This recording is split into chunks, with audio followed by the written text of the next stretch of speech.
Hey everybody, and welcome back to Anna and Sigmund Present, where we examine the lives and crimes of notorious killers from around the world. Some you may have heard of, others will be new to you.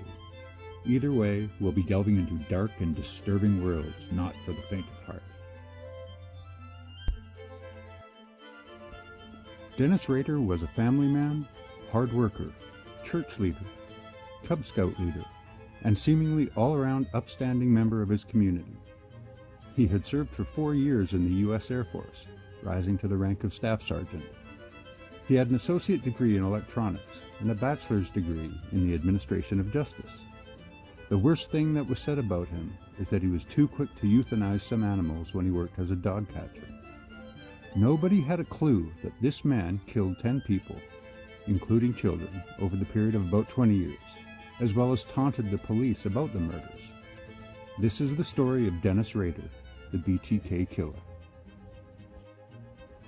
From a young age, Dennis Rader harbored sadistic sexual fantasies about torturing what he called, quote, trapped and helpless women. He also exhibited zoosadism by torturing, killing, and hanging small animals. Rader acted out sexual fetishes for voyeurism, autoerotic asphyxiation, and cross-dressing. He often spied on female neighbors while dressed in women's clothing, including women's underwear that he had stolen as trophies, and masturbated with ropes or other bindings around his arms and neck. He harbored deep resentment against his mother, although the exact reasons for it are unknown. This trait is a common early indicator of psychopathy in serial killers. Years later, during the periods between his murders, Rader would take pictures of himself wearing women's clothes and a female mask while bound. He later admitted that he was pretending to be his victims as part of a sexual fantasy. This quite graphically represented the duality of absolute control and complete submission by his own hands. However, Rader kept his sexual proclivities well hidden, and he was widely regarded in his community as normal, polite, and well-mannered. He kept all of this secret until his confessions after he was arrested. Rader attended Kansas Wesleyan University after high school, but received mediocre grades and dropped out after 1 year. He served in the United States Air Force from 1966 to 1970, reaching the rank of Staff Sergeant. Upon discharge, he moved to Park City, a suburb of Wichita, where he worked in the meat department of a Leaker's IGA supermarket, where his mother was a bookkeeper. Rader married Paula Dietz on May 22, 1971. They had 2 children, Carrie and Brian. He attended Butler County Community College in El Dorado, earning an associate degree in electronics in 1973. He then enrolled at Wichita State University and graduated in 1979 with a bachelor degree of science, majoring in administration of justice.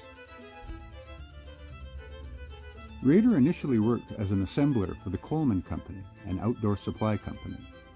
He then worked at the Wichita-based office of ADT Security Services from 1974 to 1988, where he installed security alarms as part of his job, ironically in many cases for homeowners concerned about the BTK killings. Rader was a census field operations supervisor for the Wichita area in 1989 before the 1990 federal census. In May 1991, Rader became a dog catcher and compliance officer in Park City. In this position, neighbors recalled him being sometimes overzealous and extremely strict, as well as taking special pleasure in bullying and harassing single women. One neighbor complained that Rader killed her dog for no reason. One thing common with Rader in all his jobs was his arrogance. He definitely felt and acted like he was above doing his tasks at hand, barely agreeing to do the most minimal public service. Rader was a member of the Christ Lutheran Church in Wichita and had been elected president of the church council. He was also a Cub Scout leader. This resume is not what one would expect as a police-taunting serial killer. Nevertheless, that is exactly what he was. On January 15, 1974, Rader committed his first murders, strangling all of the Otero family, including 2 children, in their Wichita home. Rader knew the mother, as she had also worked for Coleman. Semen was found at the scene, though none of the victims had been sexually assaulted. His pleasure was derived from the control he exerted while dominating his victims. Rader took a watch from the home, and he would acquire souvenirs, often underwear, from subsequent victims. In April 1974, Rader targeted a 21-year-old woman who was another Coleman employee. After breaking into her house, however, he also encountered her brother, who managed to escape despite being shot. Rader fatally stabbed the woman before fleeing. Later that year, he wrote a letter detailing the January murders, saying that, quote, "The code words for me will be bind them, torture them, kill them. BTK." He left the note in a book at the Wichita Public Library, and it was eventually recovered by the police. Over the next 2 decades, Rader killed 5 more women. His 6th victim was strangled in March 1977 after he locked her 3 young children in the bathroom. Following the death of his next victim in December 1977, Rader grew irritated by the lack of media coverage. In a letter to a local TV station, he wrote, quote, "How many people do I have to kill before I get a name in the paper or some national attention?" End quote. The resulting coverage helped set off a panic. Rader then waited 8 years before murdering a neighbor in her home in 1985. He reportedly took her body to his church, where he photographed her in bondage. A 28-year-old mother of 2 was killed in 1986, and in 1991, Rader committed his last murder, strangling a 62-year-old woman in her secluded home. Given his public persona as a married and community-oriented family man, Rader didn't fit the profile of a serial killer. By 2004, the investigation of the BTK Killer was considered a cold case. Then, Rader initiated a series of 11 communications to the local media. This activity led directly to his arrest in February 2005. In March 2004, the Wichita Eagle received a letter from someone using the name Bill Thomas Kilman. In case you missed it, the initials are BTK. The author of the letter claimed that he had murdered Vicki Wegerle on September 16, 1986, and enclosed photographs of the crime scene and a photocopy of her driver's license, which had been stolen at the time of the crime. Before this, it had not been definitively established that Wegerle was killed by BTK. DNA collected under Wegerle's fingernails provided police with previously unknown evidence. They then began DNA testing hundreds of men in an effort to find the serial killer. Altogether, more than 1,300 DNA samples were taken. A judge ordered the samples be destroyed after the case was dealt with, and on May 30, 2006, the samples were incinerated. In May 2004, television station KAKE in Wichita received a letter with chapter headings for the BTK story, fake IDs, and a word puzzle. On June 9th, a package was found taped to a stop sign at the corner of First and Kansas Roads in Wichita. It had graphic descriptions of the Otero murders and a sketch labeled, quote, "The sexual thrill is my bill," end quote. The chapter list for a proposed book titled The BTK Story mimicked a story written in 1999 by court TV crime writer David Lohr. Chapter 1 was titled, quote, "A Serial Killer is Born." In July, a package dropped into the return slot at a public library contained more bizarre material, including the claim that he was responsible for the death of 19-year-old Jake Allen in Argonia, Kansas, earlier that month. This claim was false, and the death was ruled a suicide. After his capture in February of 2005, Rader admitted in his interrogation that he had been planning to kill again, and he had set a date, October 2004, and was stalking his intended victim. In October 2004, a manila envelope was dropped into a UPS box in Wichita. It had many playing cards with images of terror and bondage of children pasted on them, a poem threatening the life of lead investigator Lieutenant Ken Landwehr, and a false autobiography with many details about Rader's life. These details were later released to the public. In December 2004, Wichita police received another package from the BTK Killer. This time, the package was found in Wichita's Murdoch Park. It had the driver's license of Nancy Fox, which was noted as stolen from the crime scene, as well as a doll that was symbolically bound at the hands and feet and had a plastic bag tied over its head.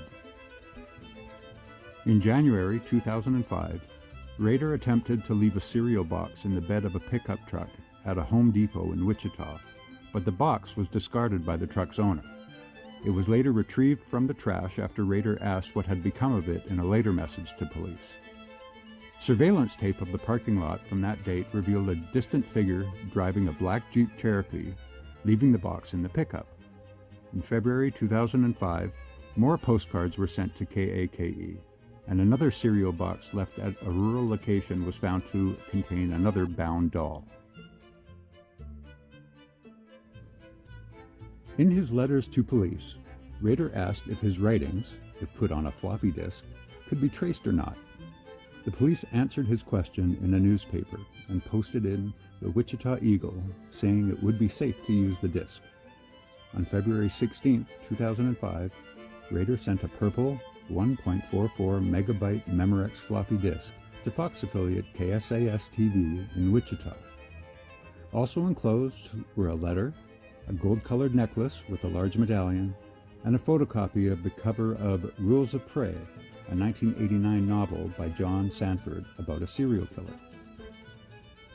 Police found metadata embedded in a deleted Microsoft Word document that was, unknown to Rader, still stored on the floppy disk. The metadata contained the words, quote, Christ Lutheran Church, and the document was marked as last modified by, quote, Dennis. An internet search determined that a Dennis Rader was president of the church council. When investigators drove by Rader's house, a black Jeep Cherokee, the type of vehicle seen in the Home Depot surveillance footage, was parked outside. This was strong circumstantial evidence against Rader, but they needed more direct evidence to detain him. Police obtained a warrant to test a pap smear taken from Rader's daughter at the Kansas State University Medical Clinic. The DNA test showed a, quote, familial match between the pap smear and the sample from Wegerle's fingernails. This indicated that the killer was closely related to Rader's daughter, and combined with the other evidence was enough for police to arrest Rader.